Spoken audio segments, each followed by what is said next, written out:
জঙ্গলমহলের স্থানীয় বাসিন্দারাও যেন করতে পারেন বিকল্প আয়, তাই জঙ্গলমহলে হোমস্টে তৈরি করার কাজে উৎসাহ দিয়েছিলেন মুখ্যমন্ত্রী। দিচ্ছেন বাড়তি ছাড় ও অনুদানও।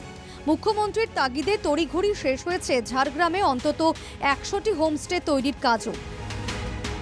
সরকারি অনুদানের প্রথম পর্যায়ে 50,000 টাকা পেয়েছেন সকলেই, কেউ কেউ পেয়ে গেছেন পুরো 1.5 লক্ষ টাকাই।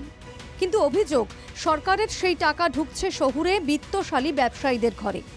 বঞ্চিতই থাকছেন জঙ্গলমহলের বাসিন্দারা।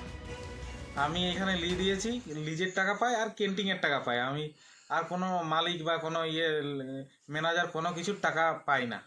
আর হোমস্টের টাকা? হোমস্টে ওই জমি লিজের যা টাকা পাই ওটাই।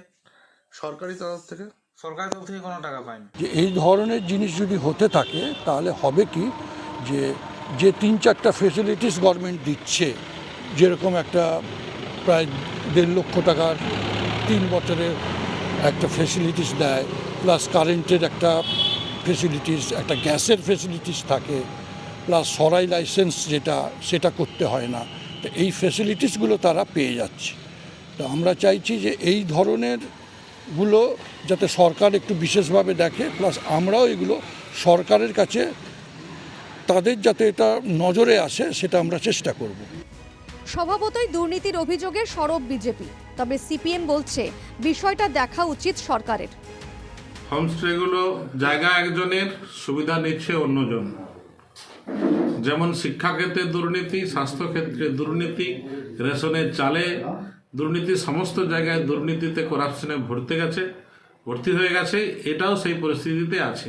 যায় যে ঝাড়গ্রামের যারা লোকাল এবং অর্থনৈতিকভাবে একটু পিছিয়ে পড়া, তাদের যদি হোমস্টে করার মতো জায়গা থাকে, গভর্নমেন্টের থেকে 1.5 লক্ষ টাকা অনুদান নিয়ে তারা নিজেরা এস্টাবলিশ হবে, ট্যুরিস্টরাও এখানে থাকার জায়গা পাবে।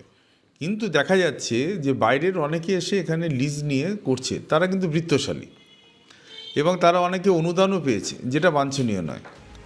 জেলা প্রশাসন বলছে যা চলছে তা আইন মোতাবেকই। না, লিজ তো অ্যাজ গুড এজ রেন্ট, কেউ নিজের বাড়ি বা দোকান করছে, কেউ রেন্টে নিয়ে করছে, কিন্তু প্রফিট তো সে দোকানদারই পাবে। ওরকম ব্যাপার যে লিজ কারো কাছে নিতেই পারে, কিন্তু জমির মালিক তো কিছু পাবে না, যে হোমস্টে বানিয়েছে সে অনুদান পাবে। অভিযোগ, কিছুদিন চালানোর পর বন্ধ করে দেওয়া হচ্ছে অনেক হোমস্টে। অভিযোগ পেলে খতিয়ে দেখার আশ্বাস দিচ্ছেন জেলা শাসক। কিন্তু একটা কথা স্পষ্ট, আইনের ফাঁক গলে সরকারি অনুদানের টাকার ফায়দা লুটে নিচ্ছে বিত্তশালী ব্যবসায়ীরাই। বোকা বনে যাচ্ছেন সেখানকার গরিব মানুষগুলো।